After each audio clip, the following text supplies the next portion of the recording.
নবী পৃথিবীতে আগমন করার কারণে একটা উচ্ছৃঙ্খল জাতি সুশৃঙ্খল হয়েছে।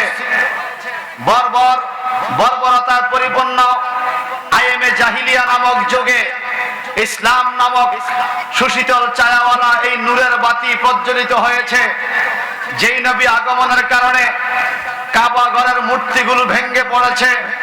যেই নবী আগমনের কারণে সমগ্র পৃথিবীতে শান্তির ছায়া, শান্তির সুমহান বাতাস প্রবাহিত হয়েছে। যেই নবী আগমনের কারণে বাঘ এবং হরিণ একই ঘাটে পানি খেয়েছে। যেই নবী আগমনের কারণে জিনা, ব্যভিচার, অন্যায়, অপরাধ, হানাহানি, মারামারি, কাটাকাটি, চুরি, ডাকাতি, জুয়া, সুদ, ঘুষের মতো অপরাধগুলো পৃথিবী থেকে আরো 1450 বছর আগে বিদায় নিয়েছে। যেই নবী আগমন হওয়ার কারণে সারা পৃথিবীর প্রত্যেকটা ভূমি পবিত্র জায়গাগুলো আল্লাহ পাক উম্মতে মুহাম্মদের জন্য নামাজের জায়গা, মসজিদ করে দিয়েছেন। যেই নবী আগমনের কারণে সমগ্র পৃথিবীর মানুষ ইসলাম নামক শান্তির দাওয়াত পেয়েছেন। সেই নবীর আগমনে শুধু আমরা খুশি নয়, ফেরেশতারা খুশি, ঈমানদার খুশি, জান্নাতি হুরুগালমান খুশি, আসমান জমিনের সকল জিন ইনসান খুশি। স্বয়ং আল্লাহ পাক বলে নবীকে পৃথিবীতে প্রেরণ করে আল্লাহও নাকি খুশি। আরো জোরে বলবেন না সুবহানাল্লাহ। ভাই আমার, আমি সংক্ষেপে কথা বলবো। বিজ্ঞ ওলামায়ে কেরাম আমাদের মধ্যে তাশরীফ এনেছেন। আদম আলাইহিস সালামের কপালে আমাদের নূর নবীর নূর মোবারক ছিল। সবাই চিল্লা এখন মারহাবা। হুজুর নূর নবী কি তখনও ছিল? হ্যাঁ ভাইজান। জগৎ বিখ্যাত কিতাব তিরমিজি শরীফের মধ্যে আবওয়াবে মানাকিব পড়লে আপনি পাবেন, যেখানে আলাদা একটা চ্যাপ্টার অধ্যায় ইমাম তিরমিজি লিখেছেন, বাবু মা জাআ ফি মিলাদিন নবী সাল্লাল্লাহু আলাইহি সাল্লাম। নবীর মিলাদ শরীফ নিয়ে একটা চ্যাপ্টার আলাদা ইমাম তিরমিজি ওনার কিতাবে লিখেছেন। সেই ইমাম তিরমিজি রাসূল পাকের হাদিস শরীফ তিরমিজি শরীফের সহিহ সনদে, বিশুদ্ধ সনদে হাদিসটা লিখেছেন। সাহাবায়ে কেরাম জানতেছেন, ইয়া রাসূলুল্লাহ মাতা ওয়াজাবাত লাকা নবুয়া, আপনার নবুয়তি কবে থেকে শুরু হয়েছে? ক্বালা রাসূলুল্লাহ সাল্লাল্লাহু আলাইহি ওয়াসাল্লাম কুনতু নাবিয়্যা ওয়া আদামু বাইনার রূহে ওয়াল জাসাদ। আমার নবীজি বললেন, এরা আমার সাহাবীরা, তোমরা জানতে চেয়েছো আমি কবে থেকে নবী হয়েছি। আদম আলাইহিস সালামের দেহ যখন আলাদা, রূহু যখন আলাদা, দেহ সৃষ্টি করে এখনো রূহু দেওয়া হয় নাই, তখনও আমি মুহাম্মদ নবী হিসাবে ছিলাম। আরো জোরে বলবেন না সুবহানাল্লাহ। এটা বিশুদ্ধ হাদিস, সহিহ হাদিস। সুবহানাল্লাহ বলেন। আদম আলাইহিস সালাম ওনার কপালে যখন নূরে মুহাম্মদীর মেসেজ পাইলেন, তখন আল্লাহকে বললেন, আল্লাহ আমার কপালে নূরে মুহাম্মদী, যার জন্য আপনি সমস্ত পৃথিবী সৃষ্টি করেছেন, অনুরোধ করি মাওলা আপনার কাছে আবেদন, এই নূরে মুহাম্মদীর নূর তো আমার কপালে, কপাল তো দেখা যায় না, একটু কপাল থেকে নূর এনে আমার আঙ্গুলের মাথায় দিয়ে দেন, আমি যেন দেখে আমার চোখ শীতল করতে পারি। আপনারা আমার নবীজিকে দেখার ইচ্ছা আছে কিনা? আওয়াজ দেওয়ান আছে কিনা? নবীজি বলেন, মান রাআনি ফিল মানাম ফাকাদ রাআল হক, declared by mouth of Prophet Muhammad Rasulullah sallallahu alaihi wasallam, who saw me in council of sleeping, who will see me ordinarily by power of Lord to judgment day. আমার নবীজি বলেন, আরে সরাসরি তো দূরের কথা, যেই ব্যক্তি আমি নবীকে স্বপ্নেও দেখে সে যেন আমি রসুলকে সরাসরি দেখলো। আর নবীজিকে দেখলে ঈমান অবস্থা যদি কারো কপাল জুটে যায়, রসুলের দিদার পেয়ে যায়, বলুন তার ভাগ্যটা ভালো না খারাপ? আওয়াজ দিয়ে বলেন, ভালো না খারাপ?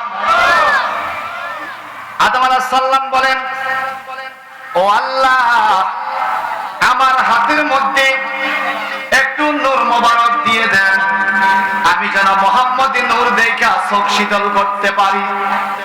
আল্লাহ পাক আদম আলাইহিস সালাম দোয়া কবুল করলেন। মনে রাখবেন বাংলার মানুষ সকলকে বলছি মনে রাখবেন, ইমানদার যদি হয়ে থাকেন রাসূল পাকের নামের মহব্বতের উসিলা দিয়ে আপনি যেই দোয়া করবেন সেই দোয়াই আল্লাহ কবুল করবে। আদম আলাইহিস সালাম বললেন, মালিক আমি আপনার কাছে বললাম যেই নবীর জন্য আমাকে সৃষ্টি করলেন, যেই নবীর কারণে আসমান জমিন সৃষ্টি করলেন, যেই নবীর কারণে জিন ইনসান আর মালায়েকা সৃষ্টি করলেন, জান্নাত জাহান্নাম সৃষ্টি করলেন, ওই নবীর নূর মোবারক আমি আদম নবীর কপালে আমার জীবন ধন্য।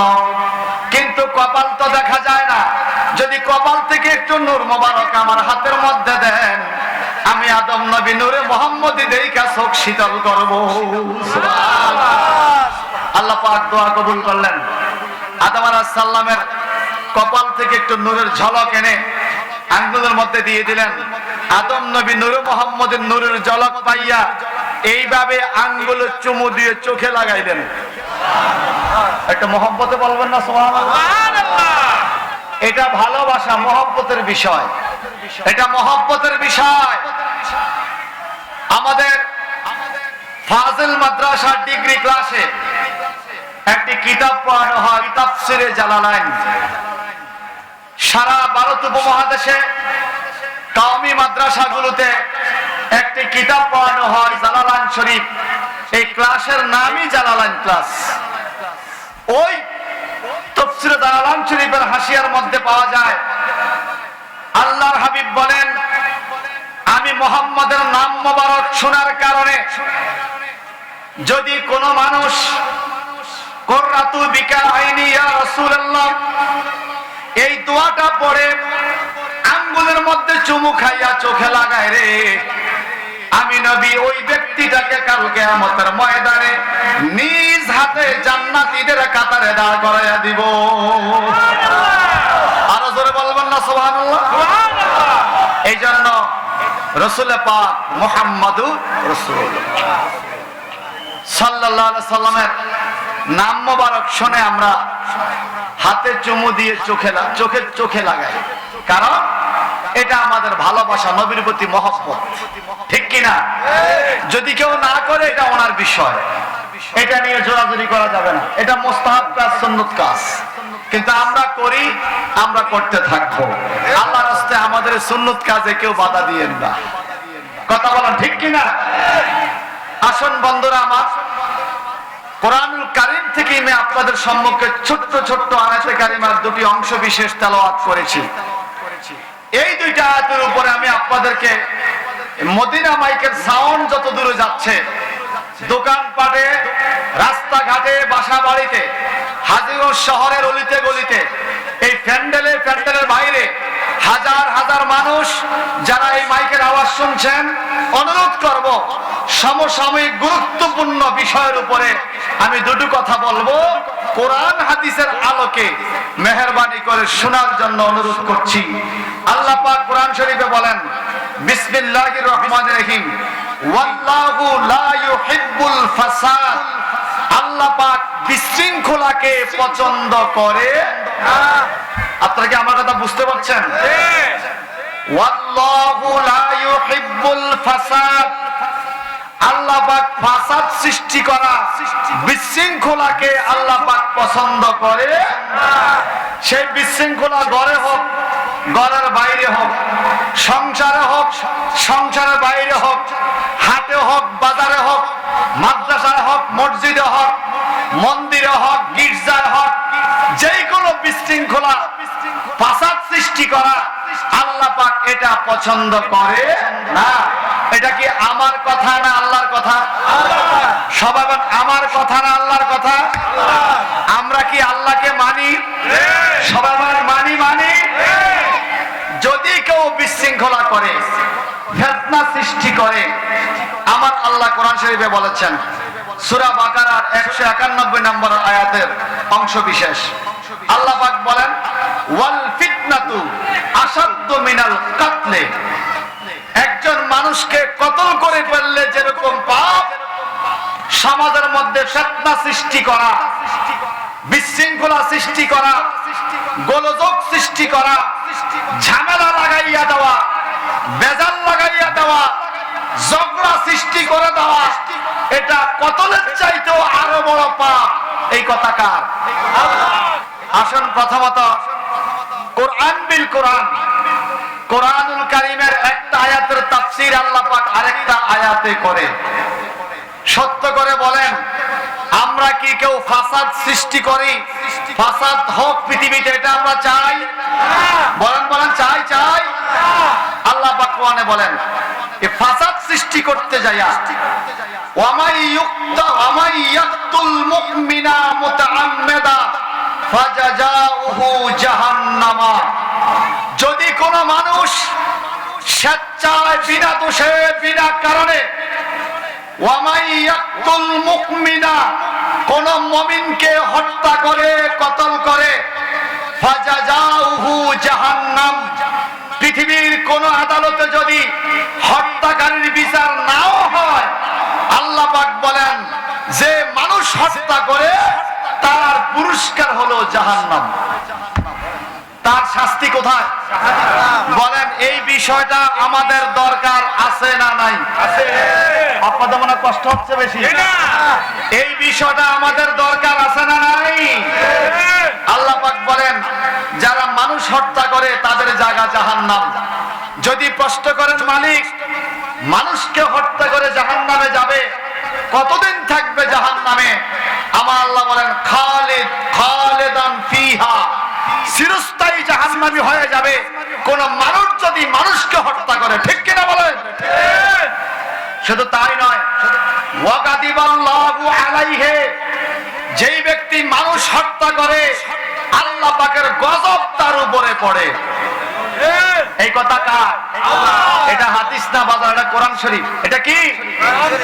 ওয়াগাদিবাল্লাহু আলাইহি, যেই ব্যক্তি মানুষ হত্যা করে আল্লাহ পাকের গজব তার উপরে, ওয়া লানাহু, আল্লাহ পাকের অভিশাপ লানত তার উপরে।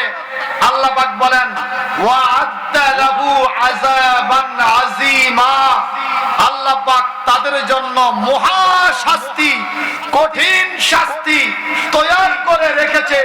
মানুষ হত্যার বিচার আল্লাহ পাক কঠিন কিয়ামতে কঠিন ভাবে করবে।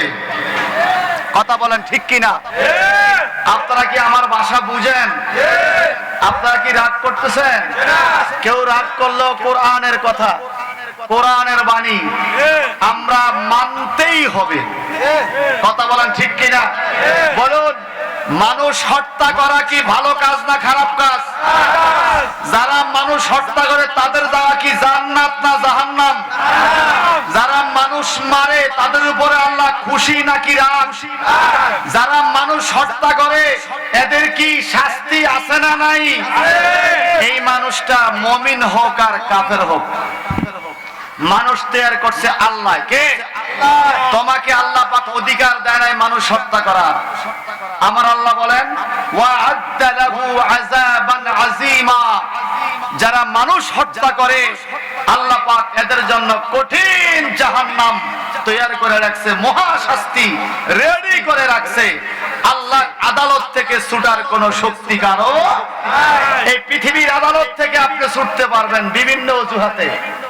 আল্লাহর ধরা, আল্লাহ পাক ইরশাদ করেন, ইন্না বাতশা রাব্বিকা লাশাদীদ, হাবিব আমার নিশ্চয়ই আপনার প্রতিপালকের ধরা অতি শক্ত ধরা, মজবুত ধরা।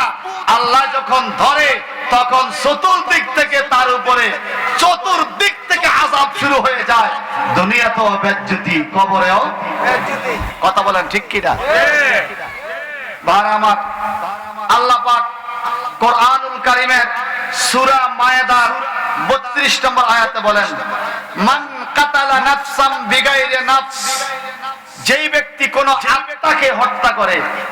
এখানে বলছে নফস, এর আগের আয়াতে আমি বলছি মুমিনা, কোন মুমিনকে যদি হত্যা করে। এখন বলতেছে মান কাতালা নাফসান বিগাইরি নাফস, কোন আত্মাকে বিনা দোষে যদি হত্যা করে। আপনি বিনা কারণে একটা কুকুরও মারতে পারবেন না, বিনা কারণে একটা পাখি মারতে পারবেন না, বিনা কারণে একটা পিঁপড়াকেও মারতে পারবেন না। আর আমরা যদি মানুষকে মেরে ফেলি সেটার শাস্তি আছে না ভাই? আমার আল্লাহ পাক বলেন, মান কাতালা নাফসান বিগাইরি নাফস, যেই ব্যক্তি বিনা কারণে কোন মানুষকে হত্যা করবে, সে মুমিন হোক আর কাফের হোক, আও ফাসাদি ফিল আরদ, অথবা পৃথিবীতে ফাসাদ সৃষ্টি করবে, মারামারি সৃষ্টি করবে, দোকানপাট হাট বাজারে বিশৃঙ্খলা সৃষ্টি করবে, আল্লাহ পাক বলেন ফাকা আন্নামা কাতালান নাসা জামিয়া, যেই ব্যক্তি একজন আত্মাকে হত্যা করছে সে যেন সারা পৃথিবীর মানুষগুলোকে হত্যা করে দিয়েছে। নাউজুবিল্লাহ বলবেন না? কারণ কি জানেন? আল্লাহর হাবিব বলেন সারা পৃথিবীর মুসলমান একটা দেহের মতো, একটা শরীরের মতো। তোমার চোখে ব্যথা হলে যেরকম সারা পৃথিবীর পুরা শরীরটা তোমার ব্যথা হয়ে যায় চোখের ব্যথার কারণে, হাতের আঙ্গুল কাটা গেলে পুরা দেহ তোমার ব্যথা হয়ে যায়। একজন মুসলমানের যদি কষ্ট হয় সারা পৃথিবীর মুসলমান বুঝতে হবে এটা তার দেহ। কথা বলেন ঠিক কিনা? আল্লাহ পাক বলেন ওয়াসারিকু ওয়াসারিকাতু ফাকতুহু আইদিয়াহুমা জাযাআ, যারা চুরি করে, যারা চোরকে প্রশ্রয় দেয়, যারা ডাকাতি করে, যারা ডাকাতকে প্রশ্রয় দেয়, জবান খুলে কথা বলতে হবে। বাংলাদেশে চুরি আসেনি? নাই মনে হয় আছে। ওই ওই ওই কথা না কইলে খোদা বোবা করে ফেলাইব কই দিলাম। বাংলাদেশে চুরি আসেনি? চোর আসেনি? ডাকাত আসেনি? বলেন বলেন। সান্দাবাজি আসেনি? ধোঁকাবাজি আসেনি? আরে মসজিদের ফাঁকা পর্যন্ত চুরি করে, মসজিদের ওযু করার কল পর্যন্ত 50 টাকা দাম হেডও ভাঙে লয়ে যায়। এরকম চোর আছে কিনা? আমার আল্লাহ বলেন চুরির শাস্তি হলো ফাকতুহু আইদিয়াহুমা, তার হাত কেটে ফেলো, এটা চুরির শাস্তি। যদি বাংলাদেশে ইসলামী আন্দোলনের কোন ব্যক্তি যদি বিচারের জায়গায় বসতে পারত, 2-4টা বিচার যদি কোরআনী আইন অনুযায়ী হইতো, এদেশের মানুষ দরজা খুলে ঘুমাইতে পারত, দোকানের শাটার বন্ধ না করে বাড়িতে যাইতে পারত, একটা চুরিও হইতো না। ঠিক কিনা বলে? শুধুমাত্র ইসলামী আইন ব্যবস্থা না থাকার কারণে আপনি তালা দিয়াও আপনার সম্পদ রাখতে পারতেছেন না। কথা বলেন ঠিক কিনা বলেন? আমার আল্লাহ বলেন কোরআনুল কারিমে, যারা এই অন্যায়গুলো করে জাযাআম বিমা কাসাবা, তারা অন্যায় করার কারণে যে উপার্জন গুনাহ পাপ করে এটার শাস্তি আল্লাহর কাছে আছে। আছে কিনা? আছে। যারা বলেন আছে কিনা? আমার আল্লাহ আমাদেরকে পাপাচার কাজগুলোর মধ্যে ফিতনা সৃষ্টি করা, ফাসাদ সৃষ্টি করা, মানুষ হত্যা করা, গোলযোগ বিশৃঙ্খলা সৃষ্টি করা থেকে আল্লাহ আজকের সুন্নি মহাসমাবেশ থেকে আমি উলামায়ে কেরামকে সাক্ষী রেখে তোমার কাছে দোয়া করি মাওলা, যারা বাংলাদেশের পিছনেও ফাসাদ সৃষ্টি করেছে, এখনো ফাসাদ সৃষ্টি করতেছে, ভবিষ্যতে ফাসাদের নিয়ত করেছে, আল্লাহ এদেরকে তুমি হেদায়েত দান করো, এই বাংলাদেশের মানুষের উপরে শান্তি নাজিল করো। আমরা দোয়া ছাড়া আর কি করতে পারবো? আমাদের কাছে কি আছে? দোয়া। বলেন কি আছে? আমরা দোয়া করে দিলাম, আল্লাহ তুমি তার হেদায়েত করো। আমি চাই না আমার বাংলার একজন মানুষ ফাসাদ সৃষ্টি করে জাহান্নামী হোক, এটা আমি চাই না। আসুন কোরআনুল কারীমের আয়াতের পরিপ্রেক্ষিতে এই কোরআন কারীমের আয়াতের তাফসীর গুলো আমার নবীজি কিভাবে করছে, হাদিসের মধ্যে ফাসাদ সৃষ্টিকারীর কারণে আমার নবী কি ঘোষণা দিয়ে গেছে, এটা শোনার ইচ্ছা আছে কিনা? আছে। আসলে আছে। একটা মহব্বতে পড়ে আল্লাহুম্মা সাল্লি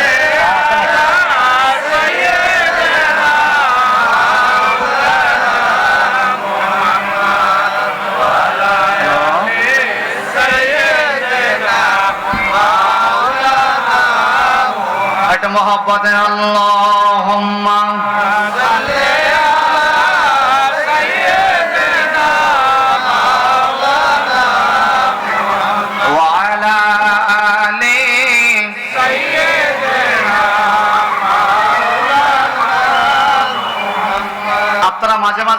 গজল শোনেন, আজকে 2-3 জন মিডিয়া বলতেছে সংসার সংসার করেন, কিসের সংসার? এখন সংসারও শান্তি নাই, রাস্তাও শান্তি নাই। কথা কোন ঠিক কিনা? সংসার সংসার বলে কইব, কেমনে কইব সংসার? বলেন আম্মু, কি সংসারে শান্তি আছে? বাংলাদেশ যদি সকল বাঙালিদের একটা সংসার হয়, আমরা কি শান্তিতে আছি? এরপর একটু বলতে কইছে একটা কলি, সংসার সংসার কইয়া ববে গো না বন্দিগি, কিভাবে কাটা আইব মনরে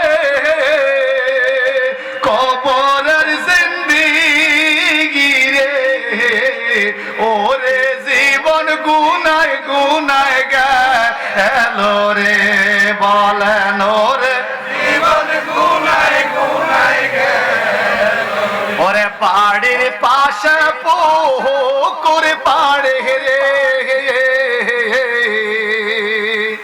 বানবো বাসর ঘর,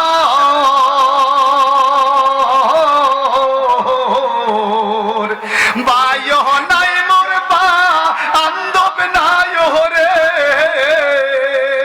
কে লইবে খবর রে, ঠিক কিনা বলেন? ওরে বায়ো নাই মোর বা আন্দব নাই রে, কে লইবে খবর রে, ওরে জীবন গুনায় গুনায়, বলেন বলেন, ওরে জীবন গুনায় গুনায় গেল, এই নিঃশ্বাসের বিশ্বাস কইরা গো বানলাম বাড়ি গো, ঠিক কিনা? হাজীগঞ্জ বাজারে 1 শতক জায়গার দাম 2 কোটি টাকাও আছে। নাই নাই নাই, আপনাদের এই মকিমাবাদ এলাকায় 1 শতক জায়গার দাম 50,000, 1 লাখ, 50 লাখ, 60 লাখ নাই? এত কষ্ট করে জায়গা কিনে 10 তলা 12 তলা বিল্ডিং উঠায়, বিল্ডিং কি কবরে যাবে? ওরে নিঃশ্বাসের বিশ্বাস কইরা গো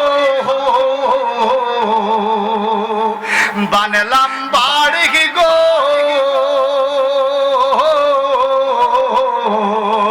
কোন দিন জানিয়া আজরাইল আইয়া রে, সবই করে পর রে, ওরে জীবন গুনায় গুনায় এলো রে, বলেন ওরে জীবন গুনায় গুনায় গেল, আল্লাহুম্মা সাল্লি আলা সাইয়্যিদিনা মাওলানা মুহাম্মদ, জোরে জোরে, ওয়া আলা আলি সাইয়্যিদিনা মাওলানা মুহাম্মদ। বাজান, আমার বক্তব্য একটা বিষয়ের উপরে, চতুর্দিকে কথা বলার অভ্যাস আমার আগের থেকেও নাই। যেই বিষয় ধরি এটা নিয়ে আমি যা পারি বলবো, না পারলে বলবো আমি পারি না। আমি পারি না বললে কি আমার দোষ হবে নাকি? তারপরেও উল্টা পাল্টা কথা কইয়া আবার আমার বক্তব্য দ্বারা সমাজের মধ্যে আবার বিশৃঙ্খলা হবে, এটা আমি চাই না। আমাদের দেশে বিশৃঙ্খলাকারীরা তো বিশৃঙ্খলা করে, অনেক বক্তারাও এক একবার এক এক রকম বক্তব্য দিয়ে মানুষের চিন্তার মধ্যে ফেলায় দেয়। একবার কয় এটা জায়েজ, এই হুজুরে আরেক জায়গা জায়গা কয় এটা না জায়েজ। এখন তো মিডিয়ার যুগ, তো পাবলিক আবার দুইটারে এক জায়গা কইরা ছাইরা দেয়। এখন যেতে এই দুইটা শোনে, খোদা আমি কোন মিশাইতাম? এই কথা বলেন, ঠিক কিনা বলেন? আহলে সুন্নাত ওয়াল জামাতের আকীদা বিশ্বাসী যারা, এদের আকাবির আল্লাহর হাবিব থেকে অদ্যবধি পর্যন্ত যেই কথা একবার বলে গেছে, এই কথা এখনো চলছে, কোনো পরিবর্তন হয় নাই। আপনারা বলেন, আমি যে কোরআন আয়াতে কারিমা তেলাওয়াত করলাম, ওয়াল্লাহু লা ইউহিব্বুল ফাসাদ, আল্লাহ পাক বিশৃঙ্খলা ফাসাদ সৃষ্টি করে না, এই বিষয়ে নবীজির দিয়ে একটা হাদিস শোনার ইচ্ছা কি আপনাদের হয় না? কারণ এই পৃথিবীতে যখন উচ্ছৃঙ্খল সমাজ বিরাজ করছিল, জীবন্ত মেয়েকে মাটিতে পুঁতে ফেলতো, মেয়ে হইলে অভিশাপ মনে করত, কন্যা সন্তানকে জীবন্ত মাটিতে পুঁতে ফেলত, নারীদেরকে ভোগের সামগ্রী হিসাবে শুধুমাত্র ব্যবহার করত। যখন বাবাকে বাবার জায়গায় মর্যাদা দিত না, মাকে মায়ের জায়গায় মর্যাদা দিত না, ইমামকে ইমামের জায়গায় মর্যাদা দেওয়া হতো না, সমগ্র পৃথিবীটা যখন জুয়া খেলা, মদ খাওয়ার নেশা দ্রব্যে যখন সমস্ত পৃথিবী কুলুষিত হয়ে গিয়েছে, এই অসভ্য জাতিকে সভ্য করার জন্য আল্লাহ পাক শান্তির নবী মুহাম্মদ রাসূলুল্লাহকে 570 খ্রিস্টাব্দে রবিউল আউয়াল 12 তারিখে মদিনায় প্রেরণ করেছেন শান্তির বাণী নিয়ে, ঠিক কিনা বলেন? কিন্তু দুঃখ লাগে, সে শান্তির নবী যেই মাসে আগমন করেছেন এই মাসেও রাস্তায় বিশৃঙ্খলা, মসজিদ শান্তির জায়গা, ওখানেও দেখি ঝামেলা।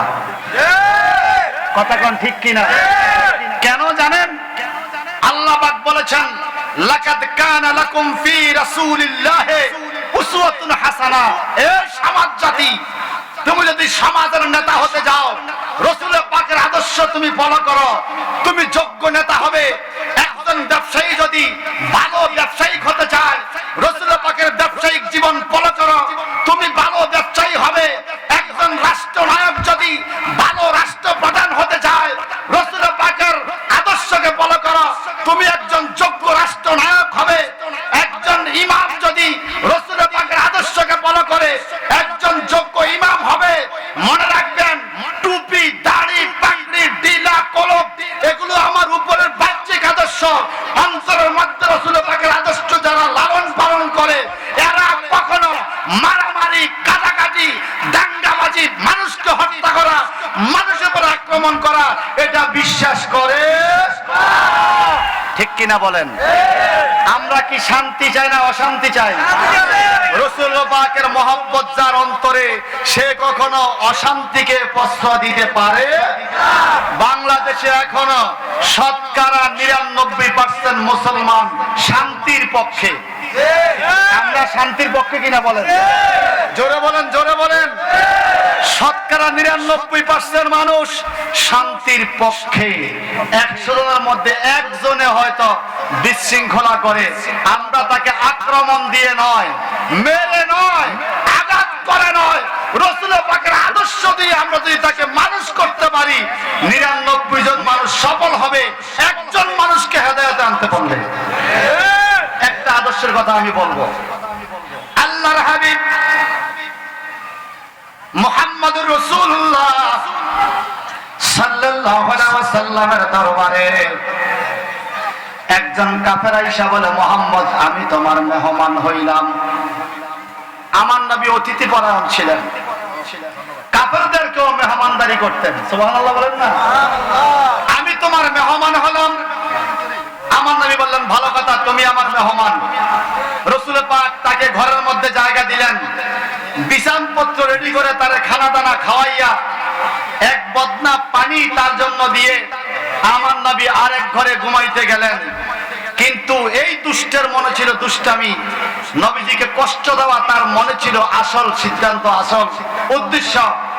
এই দুষ্ট আমার নবীজিকে কষ্ট দেওয়ার জন্য রাত্রে নবীজির পায়খানা, নবীজির ঘরটা পায়খানা করে ময়লা করে বিছানপত্র নষ্ট করে সে চলে গেছে। সকালবেলা আমার নবী এসে দেখে, আহারে মেহমানের ঘরের মধ্যে কি অবস্থা, ময়লা। আমার নবীজি মনে মনে ভাবতেছেন, আমি মনে হয় ভালো করে মেহমানদারি করতে পারি নাই, লোকটার মনে হয় রাত্রে কষ্ট হয়েছে, হয়তো পেট খারাপ হয়েছে, কোন দিকে যেতে হবে পায়খানা করার জন্য সে হয়তো জায়গা ছিনে না, এই জন্য লোকটার মনে কষ্ট হয়েছে, আমি তো বড় কষ্ট দিয়ে ফেললাম তাকে। দেখেন রহমতের নবীর চিন্তাধারা কি? চিন্তাধারা হলো আমি তার সেবা করতে পারি নাই।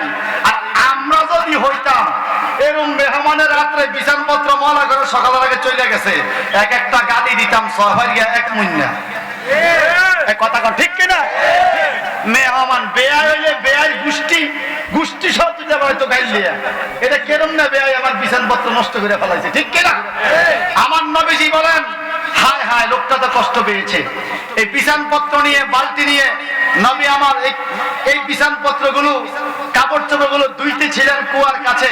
ওই দুষ্ট কাফের পাহাড়ের পাদদেশ থেকে উকি দিয়া তাকায় আর মজা নেয়, মুহাম্মদকে কষ্ট দিচ্ছে।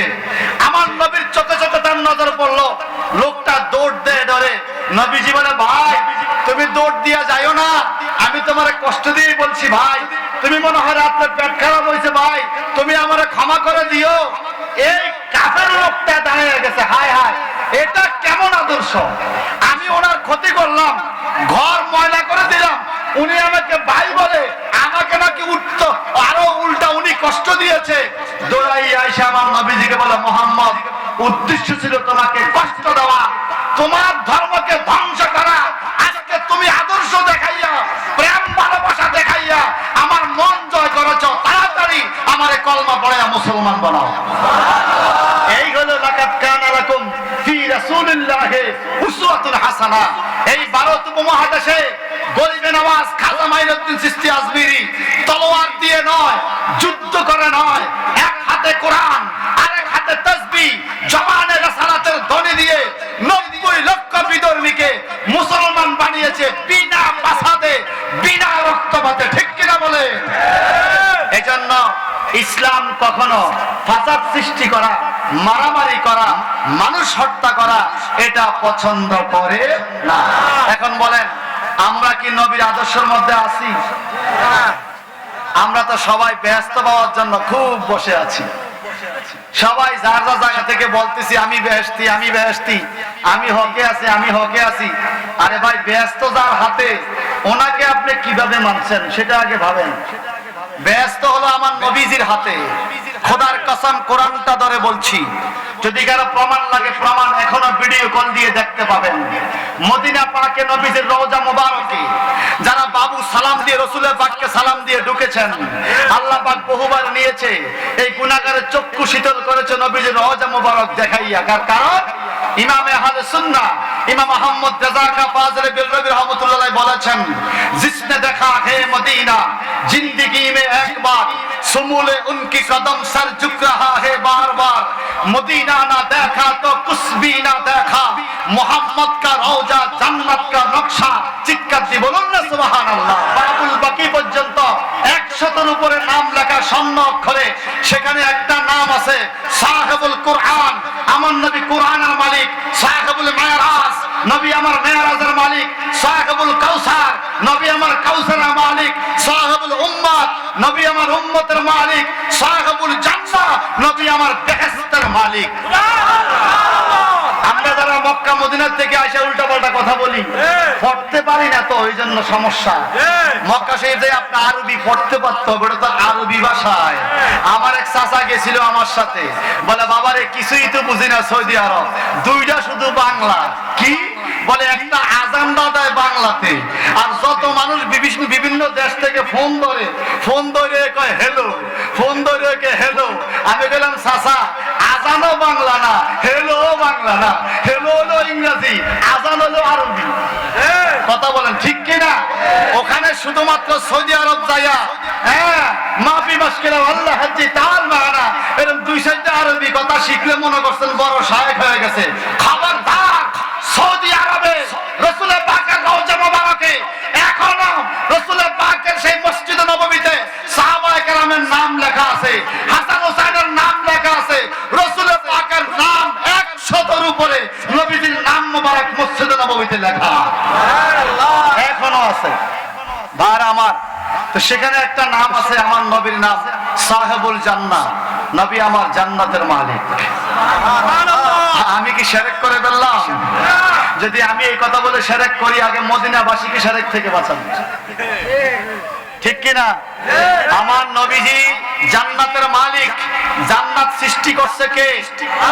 বলেন না কে? কে সৃষ্টি করে মালিক করে দিছে? আমার নবীকে। সুবহানাল্লাহ বলেন।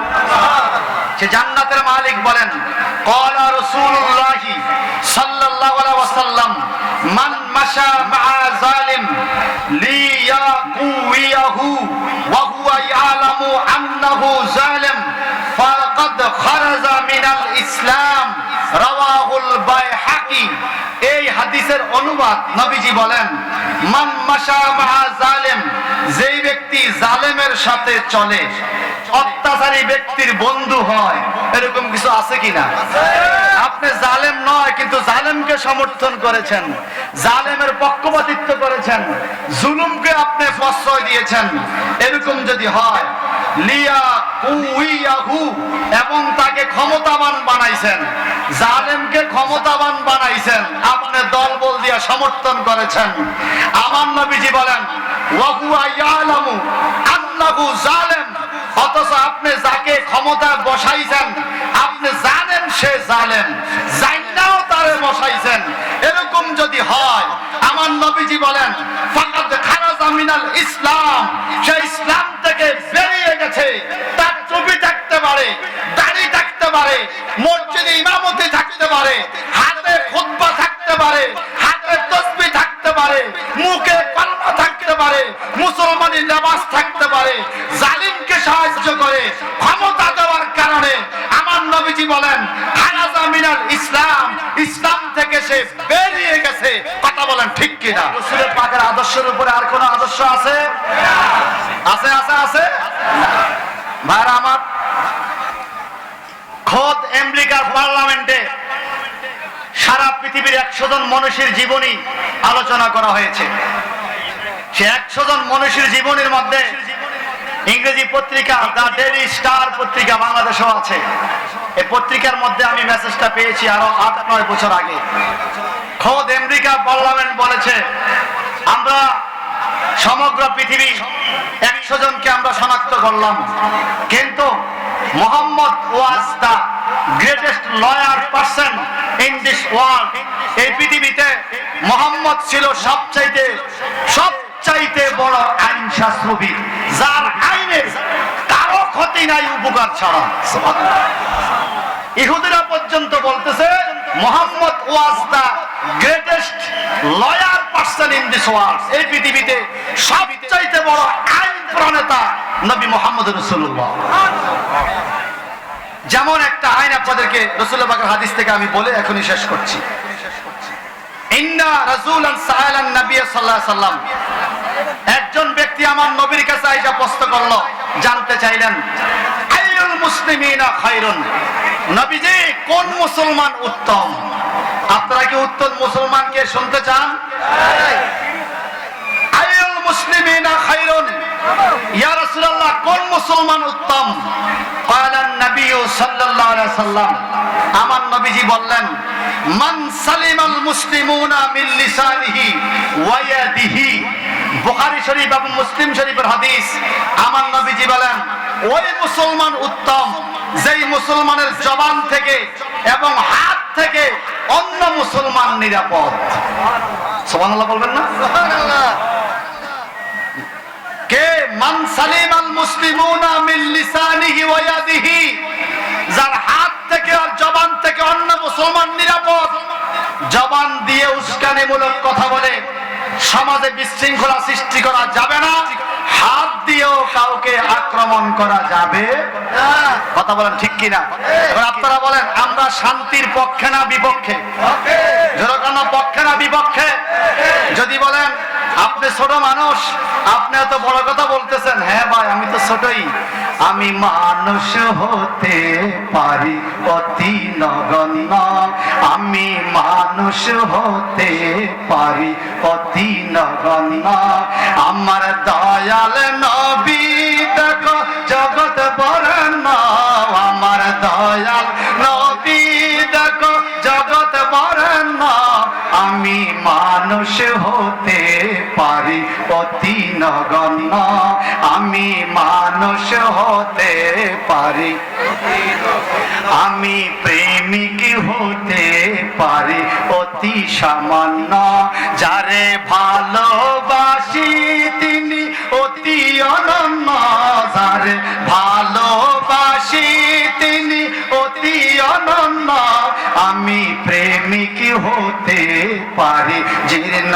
শীর্ণ, আমি প্রেমিক হতে পারি জীর্ণ শীর্ণ, আমার মালিক মুক্তার প্রিয় নবী, যার হাতে সকল ভান্ডারের চাবি, আমার মালিক মুক্তার প্রিয় নবী, যার হাতে সকল আমার সম্পদ হতে পারে অতি সামান্য, আমার সম্পদ হতে পারে অতি সামান্য। আমার নবী মহাদাতা বিশ্বের জন্য, আমার দাতা মহাদাতা বিশ্বের জন্য। আমি মানুষ হতে পারি অতি সামান্য, আমি প্রেমিক হতে পারি জীর্ণ শীর্ণ। যারে ভালোবাসি তিনি জগৎ বরেণ্য, যারে ভালোবাসি তিনি অতি অনন্য। আমি মানুষ হতে পারি অতি সামান্য। স্বয়ং আল্লাহ তাআলা বাড়াই যার মান সম্মান, ঠিক কিনা বলেন?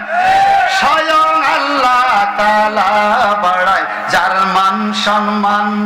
কে আছে জগতে বলো তারি সমান, তারি সমান। যদি তিল পরিমাণ তাকে করে অমান্য, আমার নবীকে অমান্য করার লোক কি বাংলাদেশে নাই? যদি তিল পরিমাণ তাকে করে অমান্য, যদি তিল পরিমাণ তাকে করে অমান্য। হবে ঈমান হারা তুমি কাফের জঘন্য, হবে ঈমান হারা তুমি কাফের জঘন্য। আমি মানুষ হতে পারি অতি সামান্য, আমি মানুষ হতে পারি। গানি মহাজ্ঞানী যারা বিশ্ব চালায়, আমার নবীজির কদমে মাথা ঝুঁকায়, ঠিক কিনা? গানি মহাজ্ঞানী যারা বিশ্ব চালায়, আমার নবীজির কদমে মাথা ঝুঁকায়। কেন এত বড়াই, কেন এত প্রশ্ন, কেন এত বড়াই, কেন এত প্রশ্ন?